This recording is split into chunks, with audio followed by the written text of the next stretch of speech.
This short video will provide an overview of the content in Lesson 4, which were the events that led up to the American Revolution.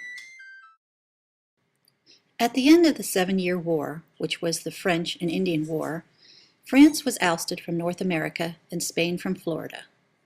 This victory by Great Britain and the colonists had one major downside. The massive debt created by the war needed to be paid. Thus, in addition to the normal duties already charged to regulate trade, Great Britain imposed revenue-raising taxes on the colonists. The colonists rebelled and protested these taxes.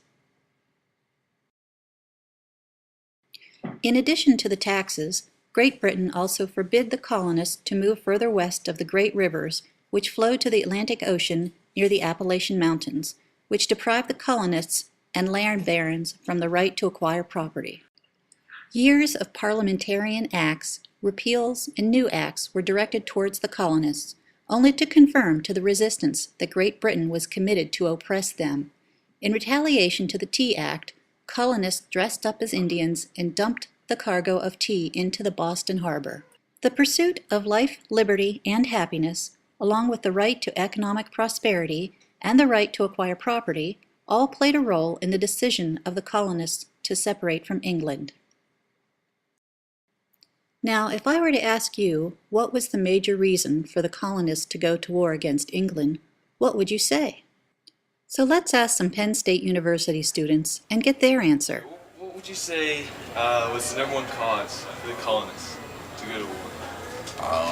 For the colonists to go to war, I imagine it's because their rights and freedom weren't being represented in the way that they wanted to, and they were not too happy about it. So that's probably my understanding would be their main cause.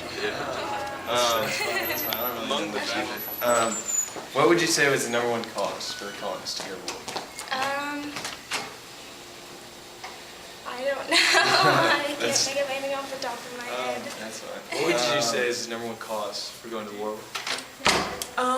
From what I remember, it was because of the taxes. Like there was a Boston Tea Party and stuff like that. Yeah. Do you know of any of the battles? I think it's taxation without representation.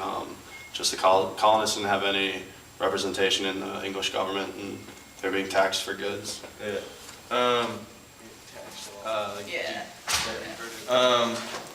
What would you say is the number one cause? Would you say it's just the taxation? Probably the lack of representation in British Parliament, the whole taxation without representation, that type of thing, I guess. Why was the Constitution necessary?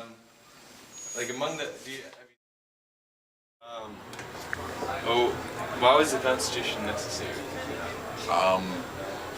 Pretty much the main reasons why they went to war, that they needed to be equality, there needed to be liberties, and there needed to be freedom throughout the nation to, establish what we have today. Constitution necessary. If we had lost Just so that the colonies had a official documentation of what they wanted their government to be like, so pretty much so they could go fall back on it and if they had any issues. How do you think? Why was the Constitution necessary?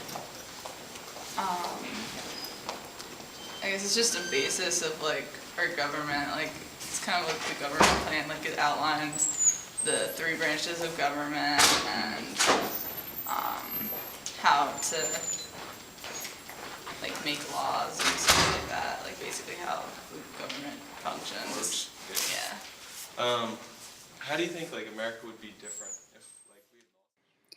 As you read through the content in this chapter, keep these questions in mind and try to figure out how you would answer them.